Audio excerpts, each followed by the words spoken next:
when you put together the roster, what made you decide to go with the breakdown of the number of pitchers, the number of position players? We just copying Toronto. Figured they knew what to do.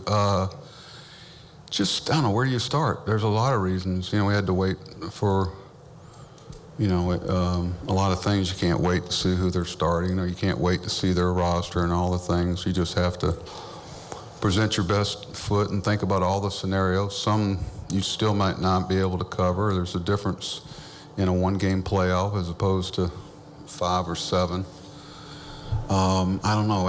You want to ask about one in particular? I know we felt like all of a sudden Chris warms up and turns an ankle, or some reason has an issue. You got to have someone that can start the game. We have 2 of them. You have to think about extra innings. You have to think about a lot of different things. You have to think about put your batting order together against this guy versus that guy and see what your bench looks like. Look at the moves you'd make.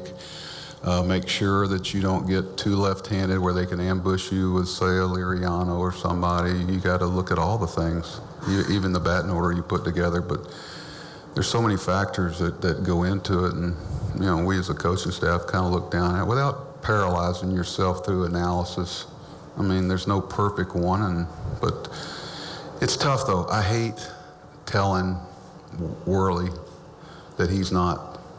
We wouldn't be here without the job that he's done, and it's one game. It took me a while to convince Gosman why he wasn't on it. You know, I had him and Ivani and who am I missing? Miley out there, and they all 3 said, you know, which is why you like them so much. Ivani takes a long time to get loose. I know he's had 3 days, and we also, as much as your total emphasis is on this game, you do have, there's certain things you have to live to fight another day too. You have to make sure you're prepared, because that won't stop either. And that's one of the challenges of being a wild card team, is that you've got some challenges that the other teams don't, and they earned it. You know, whether John or Terry or any of those guys that won their division early, they had the right to do whatever they wanted to do with their roster the last week when they clinched. You know, if we didn't like it, then play better and be that divisional winner. So I never complained. Whatever lineup they want to run out there, they had earned that right to. Have I branched off your question enough? What else? Brittany. Buck, you've talked a lot about that 9 spot kind of being the second leadoff hitter with Bourne there. How key has he been for you guys over the last few weeks? It seems like he's gotten increased playing time, has been able to kind of make things happen a little bit. And what was your thoughts in slotting him in there? Well, I believe he's in 8th. But, you know, down there towards the bottom and trying not to get the left-handers too close to each other.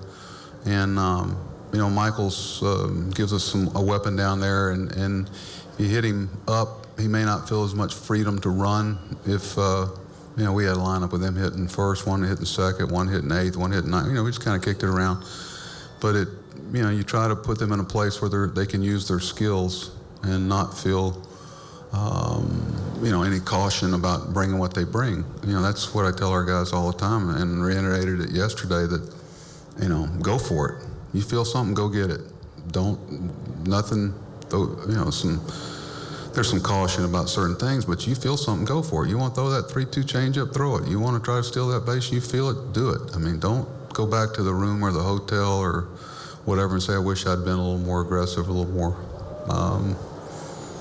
you know, going for it, so to speak. On the left, Jerry.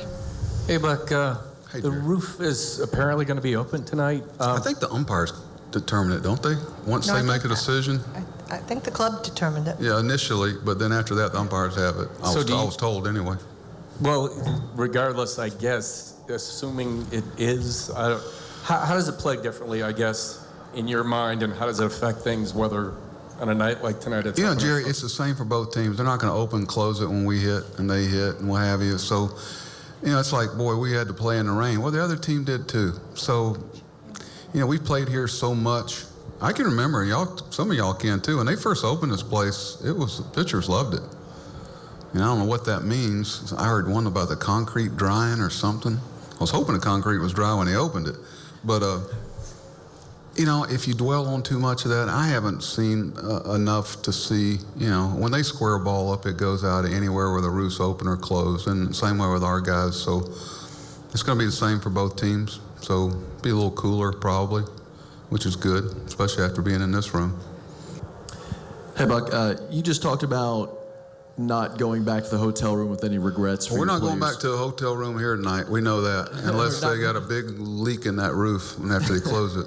Not going back anywhere with any regrets. Can you just talk about or touch on the difference in mindset for your club, one-game playoff, what's on the line tonight collectively? You know, things are so quickly moving, and there's so many different. I mean, you don't have time to dwell on all the nuances. It's about a baseball game. It's 9 innings or whatever amount, and our guys have worked so hard to get a chance at this. And the game's not always fair, but most times if you're true to it, it lets you up off the deck. You know, I know our guys deserve, you know, to get something out of this season, but so does Toronto, so do the other 8 teams in it. Everybody, it's why it's so fascinating for people to watch, because you got all these good things that meet, and someone's going to go away.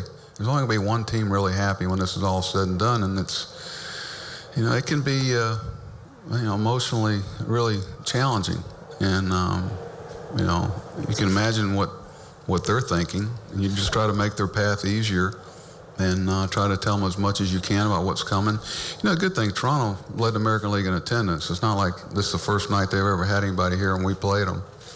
But there's also obviously a different level. You know, it was a big advantage for us against Detroit a couple of years ago, and, you know, our guys have been good about trying to overcome those things. It's not the first time we've had to win. You know, we've won, what, 9 games here? We all, no, it wasn't 9. It was less than that. But we ended up 9 and 10 with them, and it was, you know, it was a challenge every time. I think there's a real healthy respect with the 2 clubs about what we both had to do to get here. It's tough to win when you're expected to win. That's one of the most challenging things in team sports, is winning when there's expectation. They call it the burden of expectations. That's why these teams that can consistently win and compete have my utmost respect, because it's so hard to keep that mentality over a long season.